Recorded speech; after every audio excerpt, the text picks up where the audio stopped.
প্রধানমন্ত্রী শেখ হাসিনা বলেছেন, সরকারের ও গণতন্ত্রের ধারাবাহিকতা আছে বলেই দেশের উন্নয়ন অগ্রগতি হচ্ছে।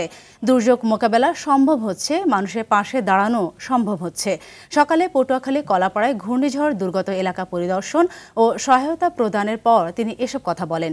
প্রধানমন্ত্রী এ সময় সরকারের উপর সবাইকে আস্থা রাখার আহ্বান জানান। দুর্যোগ কাটিয়ে সবাই যেন নতুন উদ্যমে শুরু করতে পারে সেসব ব্যবস্থা করে দেওয়া হবে বলেও জানান সরকার প্রধান। আওয়ামী লীগ সবসময় পাশে থাকবে উল্লেখ করে দুর্যোগ সহনীয় ঘরসহ সরকারের পক্ষ থেকে যা যা প্রয়োজন করে দেওয়ার আশ্বাস দেন তিনি। বেলা 2:30টায় পায়রা 1320 মেগাওয়াট তাপবিদ্যুৎ কেন্দ্রের বিভাগীয় কর্মকর্তাদের সঙ্গে মতবিনিময় শেষে ঢাকায় ফেরার কথা রয়েছে প্রধানমন্ত্রীর।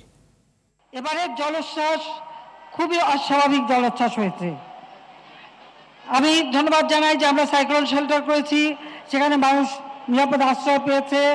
দুর্যোগ সহনীয় ঘর, ভূমিহীন কৃষক যারা গৃহহীন তাদের মধ্যে বিতরণ করেছি, যে কারণে মানুষ অন্তত আশ্রয়ের জায়গা পেয়েছে। পশু পাখি আশ্রয়ের ব্যবস্থা আমরা করে দিয়েছি। আমরা চাই যে এই দুর্যোগ থেকে আমাদের এই অঞ্চলের মানুষ যেন মুক্তি পায়, কারণ আমরা জানি এই অঞ্চলটা সবসময় দুর্যোগ প্রবণ।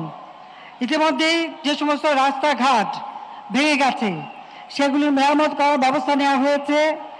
পাশাপাশি বাঁধ যেগুলি ভেঙে গেছে, বাঁধ নির্মাণের কাজ ইতিমধ্যে আমরা শুরু করে দিয়েছি, যাতে বর্ষার আগেই আমরা এই বাঁধগুলি নির্মাণ করে জলোচ্ছ্বাস বা পানির হাতে মানুষকে বাঁচাতে পারি, সেই ব্যবস্থা আমরা নিয়েছি।